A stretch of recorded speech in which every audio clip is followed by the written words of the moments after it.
اشارہ ملتا ہے کہ جو اپنی زبان پہ قابو رکھے گا اور اسے اللہ کی یاد سے تر رکھے گا اس کا دین سلامت رہے گا۔ ایک ذکر ہے زبان کا جو سبحان اللہ و بحمدہ سبحان اللہ العظیم، یہ آدمی 24 گھنٹے نہیں کر سکتا، لیکن اس ذکر سے ایک اور ذکر جنم لیتا ہے جو مطلوب ذکر ہے، وہ ہے اللہ کی یاد۔ ذکرہ کا مطلب یاد کرنا ہوتا ہے، اور یاد کا تعلق زبان سے نہیں دل سے ہے۔ پہلے دل میں یاد آتی پھر زبان پہ ادائیگی ہوتی۔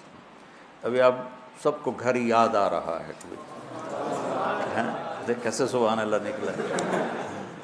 تو کیا خیال ہے کہ آپ سارے بیٹھ کے تسبیح پڑھ رہے ہو، گھر جانا گھر جانا گھر جانا گھر جانا، کہ دل کی ایک کیفیت ہے۔ تو یہ جو دل کی کیفیت ہے اس کو ذکر کہتے ہیں۔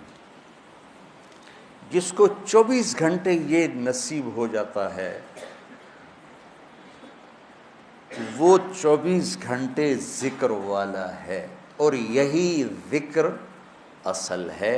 پہنچنے کا ذریعہ ذکر لسانی ہے کہ ہم کثرت سے قرآن کی تلاوت اور اللہ کی حمد و ثنا کو اپنی زبان پہ لائیں۔ لاتے لاتے لاتے جب دل میں ہر وقت اس کی یاد بس جائے گی، پھر زبان سے کہے بغیر سبحان اللہ کا اجر ملے گا، الحمدللہ کا اجر ملے گا، اللہ اکبر کا اجر ملے گا، لا الہ الا اللہ کا اجر ملے گا، سبحان اللہ و بحمدہ اور سبحان اللہ العظیم کا اجر ملے گا۔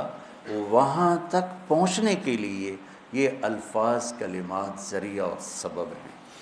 تو جو اپنی زبان کو بچوں سنبھال لے گا، جو اپنی زبان کو سنبھال لے گا، جو اپنی زبان کو سنبھال لے گا، اس کے رشتے سلامت، اس کا گھر سلامت، اس کا دین سلامت، اس کی دنیا سلامت، اس کا علم سلامت، اس کی ہر شے سلامت رہے گی۔ حضرت لقمان علیہ السلام کا فرمان ہے کہ بیٹا میں چپ رہنے پہ کبھی نہیں پچھتایا،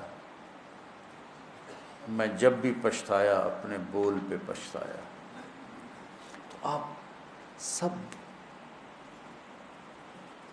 بچوں کو میری یہ درخواست ہے، من سکت بولو سلم، من سکت سلم، من سلم نجا۔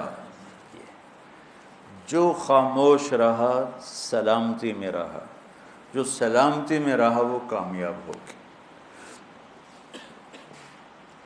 آپ نے حضرت ابو ذر غفاری سے فرمایا، ابو ذر الا انبئک بعملین خفیف مؤونتہما عظیم اجرہما والذی نفسی بیدہ لم یأت الثقلان بمثلہما۔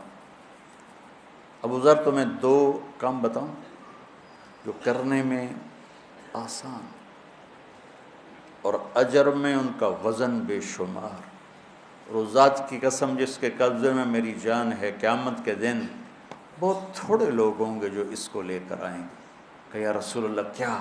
کہ ایک زبان اور ایک اچھے اخلاق، ایک چپ رہنا، السکوت۔ آپ نے کہا سکوت، آپ کا سکوت سے مراد یہ نہیں تھا کہ بات ہی نہ کرو، شر میں تمہاری زبان ساکت ہو جائے، اور اچھے اخلاق۔ ابو ذر رضی اللہ عنہ نے اس حدیث کو ایسے پکڑا کہ اس کے ظاہر کو ایسا پکڑا کہ ایک مہینہ گزر جاتا تھا کسی سے بات نہیں کرتا تھا، ایک مہینہ، اتنی احتیاط فرمائی۔ اور پھر اللہ کے نبی نے کہا کہ میرے صحابہ میں 4 آدمی ایسے ہیں جن سے اللہ پیار کرتا ہے، وعلی منہم وعلی منہم وعلی منہم۔ آپ نے 3 دفعہ فرمایا، اور علی ان میں سے ہے، اور علی ان میں سے ہے، اور علی ان میں سے ہے۔ تو کون ہے یا رسول اللہ؟ آپ نے کہا علی، سلمان، ابو ذر اور مقداد۔ تو ابو ذر ایسے اوپر گئے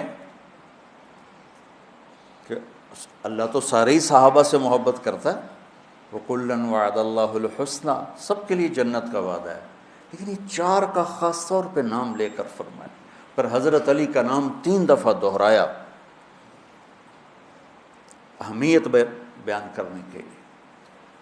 یہ زندگی بھر کا سبق ہے، یہ زندگی بھر کی نصیحت ہے، صرف اس درس کی نہیں، کہ اپنی زبانوں پہ قابو رکھنا۔